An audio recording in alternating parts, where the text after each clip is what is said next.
folks.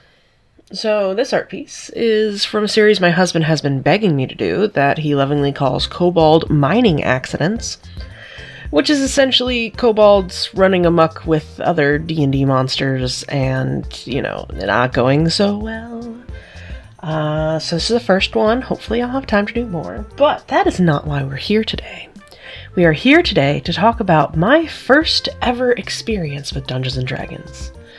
Now, this was a long time ago. I think I was 10 or younger. And my dad had been seeing, at this point, I don't think she was married to my dad, but she would soon be my stepmother. And she was a nerd. And my dad was a nerd. Star Trek, Star Wars, Stargate, lots of things with Star in them. And I think they bonded over Star Trek, because she definitely had a Star Trek uniform in her closet that I was fascinated by and kind of giggled at as a kid. And this is before I really got into Star Trek. Anyway, so she was a big nerd. Marvel Comics, all of that. And she was really into Dungeons & Dragons, and she had the books, but she never really had anyone to play with. She often would just kind of sit in her room and be poring over her I think it was 2nd edition. And she had some various fantasy books that she kind of moved in when she eventually moved in with my dad as well. And I was fascinated. My mom had been into fantasy, like wizards and fairies and that kind of stuff, and this stuff was different. There was dragons and blood and murder. So that was, exciting. I have an older brother who's 4 years older than me, so if I was like 10, he was like, 14-ish, if I'm remembering exactly how old I was. I might have been even 7. I don't know. I was little. And I was always kind of stealing, especially the monster manual, to flip through it, because I was monster obsessed. I've talked about a long time ago on this channel how when I wrote fan fiction of Harry Potter, I was the random surprise daughter to Hagrid, because, he's my favorite character.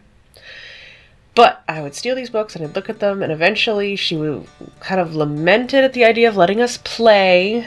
But she always told us we had to read all of the rules. I was like 10 or younger. I wasn't going to read all the rules.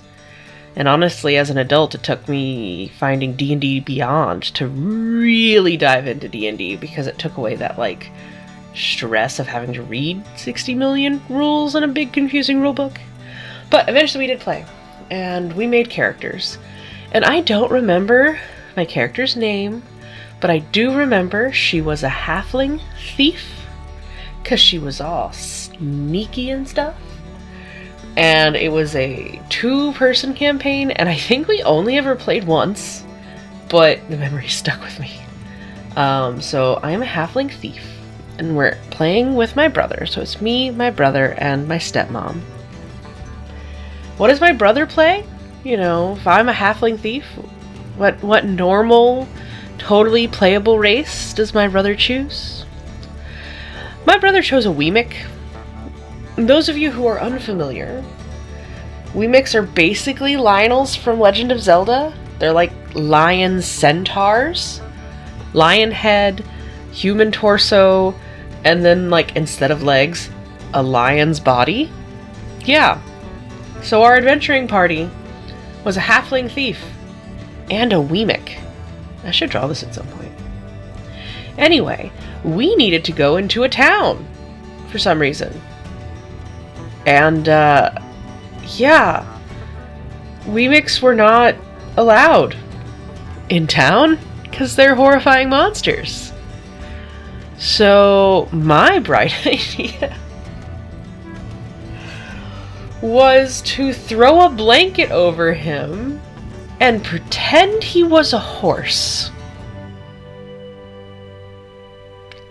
And I think it worked, because we got him into the stable. The other horses didn't like that. But we got him into the stable. And, yeah, that's where he stayed the night. and I got to be in the inn. And I don't think anything else happened in that game, because I think that's about as far as we got. But that was my first experience with Dungeons and Dragons, and it's followed me my whole life. Pretty much every time I play a character, I'm like, small. I like playing small characters. But just the image of a horse blanket thrown over the head of this Weemic, and he's just padding along the streets going, nay. And it working has always been an image that's been, burned into my head. So, yeah. Anyway, thought I'd share the interestingness of this. At the time, too, I was obsessed with watching the Lord of the Rings animated movie. Like, obsessed, like, repeatedly watching it over and over again. So, I like all the mental images I have is it being very distinctly in that style. Oh, that's why I chose a halfling, I actually think.